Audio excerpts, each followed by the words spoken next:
Mesdames, Messieurs les ministres, Monsieur le Président du Programme mondial de la santé de la Fondation Bill et Melinda Gates, Mesdames, Messieurs, honorables participants, je voudrais à l'entame de mon allocution remercier les autorités de la République démocratique fédérale d'Éthiopie pour le chaleureux accueil qui m'a été réservé en cette belle et joyeuse terre d'Addis Abeba.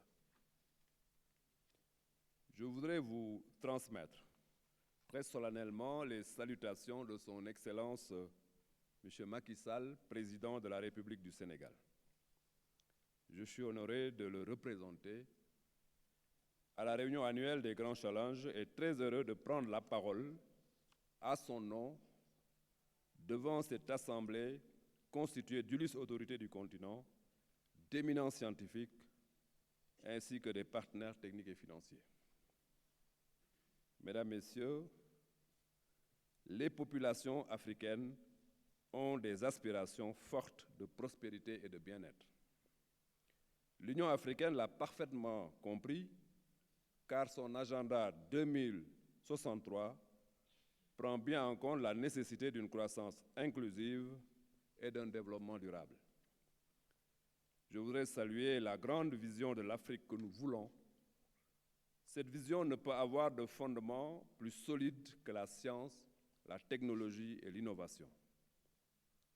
En effet, l'innovation scientifique est incontournable si nous voulons relever le défi de la création des conditions optimales d'épanouissement de nos populations. Une meilleure implication de nos États dans le développement de la recherche et de l'innovation scientifique est reconnue par tous comme un impératif. Mais nous savons qu'une telle ambition doit être accompagnée par la définition et la mise en œuvre d'actions cohérentes, harmonieuses et concertées dans un cadre inclusif et multisectoriel. La lutte contre le paludisme est l'exemple d'un modèle d'appropriation avec une collaboration effective des secteurs publics et privés et l'implication de toutes les couches sociales et professionnelles.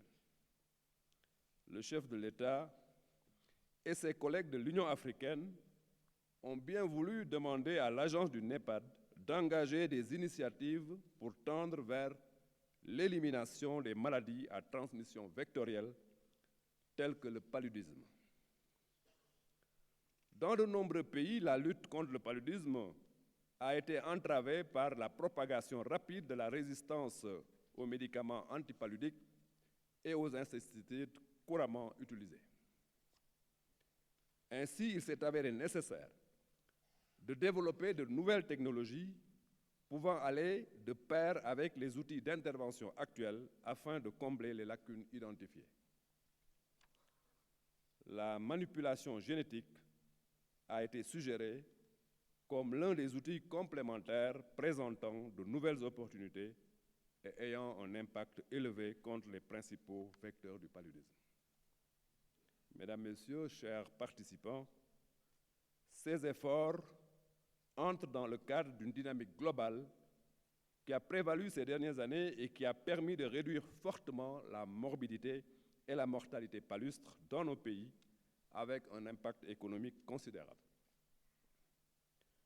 Cependant, pour l'inscrire dans la durée, la réflexion et l'action doivent s'élargir autant dans la planification stratégique et opérationnelle que dans l'exécution et le financement de la recherche et de l'innovation. Au Sénégal, le président de la République, son Excellence Macky Sall, a fait de la recherche et de l'innovation une de ses priorités.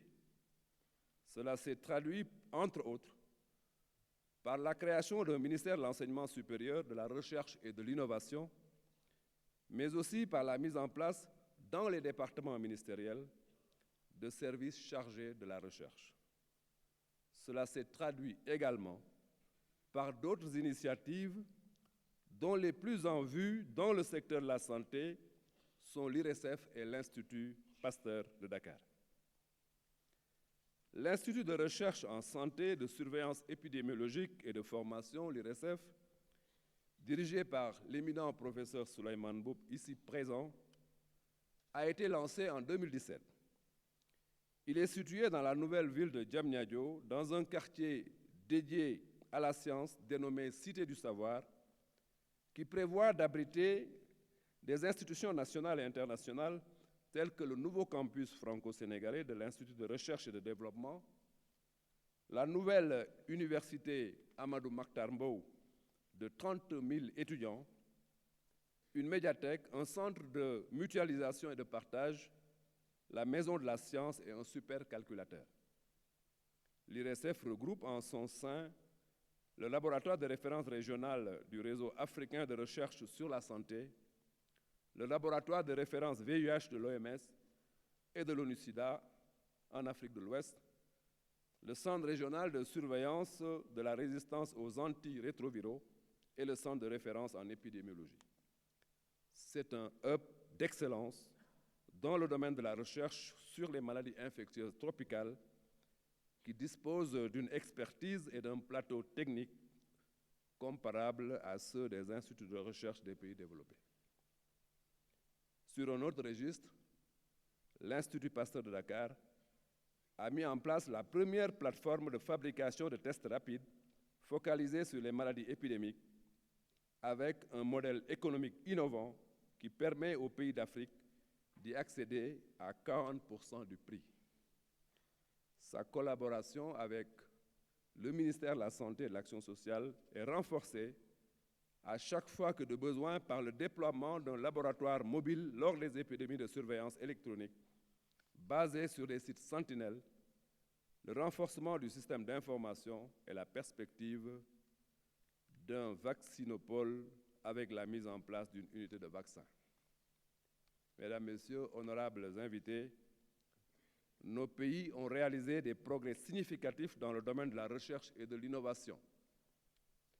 Toutefois, plusieurs défis nous interpellent encore, liés essentiellement à l'intégration des stratégies, à l'adaptation de la formation aux besoins de la recherche et de l'innovation, à la protection des données personnelles de nos citoyens, ainsi qu'à la mobilisation accrue de ressources domestiques pour le financement de la recherche.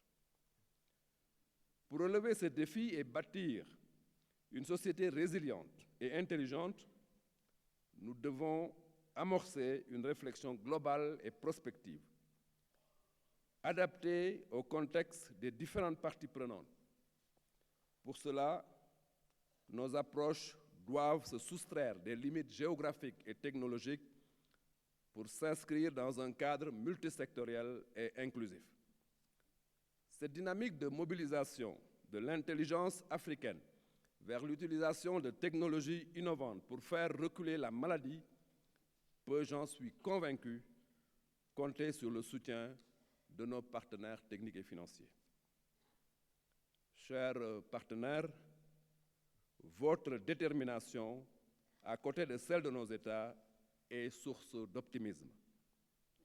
Par conséquent, nous devons développer des actions concertées et considérer en priorité l'utilisation de l'innovation scientifique comme un puissant levier dans la promotion d'une société en bonne santé et capable d'utiliser le génie de ses ressources humaines pour tirer le maximum de profit de l'avancée de la science. Je reste convaincu que les conclusions de cette rencontre vont contribuer à l'utilisation plus accrue de l'innovation technologique et à l'atteinte de la couverture sanitaire universelle. Je vous remercie de votre attention.